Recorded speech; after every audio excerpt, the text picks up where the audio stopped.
What is it that makes a film a cinematic masterpiece? It's a term that we use a lot when watching movies, but what does it really mean? Sometimes we think about it being the narrative or the performance or a scene that we liked or a line that we really liked. All these things really matter, but what is a cinematic masterpiece? For me, when I think of a cinematic masterpiece, I think of it in the literal terms. I think of the cinematography of the film. And that's kind of what makes Roma such a beautiful masterpiece. It's something that we've heard about. We've heard about this film for a while, and I've heard a lot of hype about it, but I didn't think I was actually going to like it. But watching it, I mean, holy God, is it amazing! I think we tend to forget that the most important part of a film is the camera, and that the camera is the central storyteller of our film. And in Roma, that's exactly what it is. The camera tells the story. And it's a very simple story to tell. It's the story of a Mexican maid living in Mexico City from 1970 to 1971. And in that time, we see her life both in its hardest and harshest elements and some of its most beautiful and hopeful elements. And while that may sound very plain and maybe boring to some, it's the way the film is shot that makes it.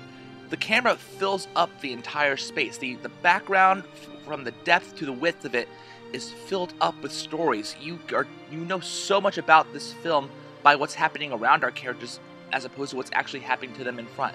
You get to understand this world and you get to feel everything they're feeling based off of what is filling up the frame at any given time.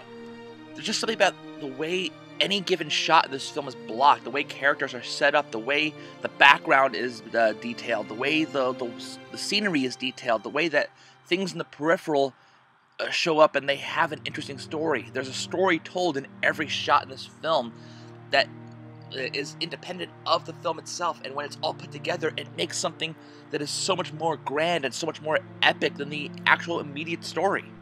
And heck, it's a film that's not even in English, and for a lot of people that might be a problem, especially if you're not used to watching foreign films. But I watched this film twice, and I got to see it from two different angles. I saw it with subtitles and without. And even without the subtitles, this film is so heavy and so beautiful and so eerie and yet hopeful at the same time.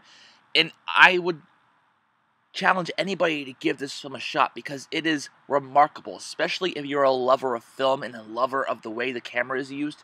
It's an echo of great cinematic directors of the past like Stanley Kubrick or Orson Welles. This is a film that has all the elements of 2001: A Space Odyssey and Citizen Kane in it at one time.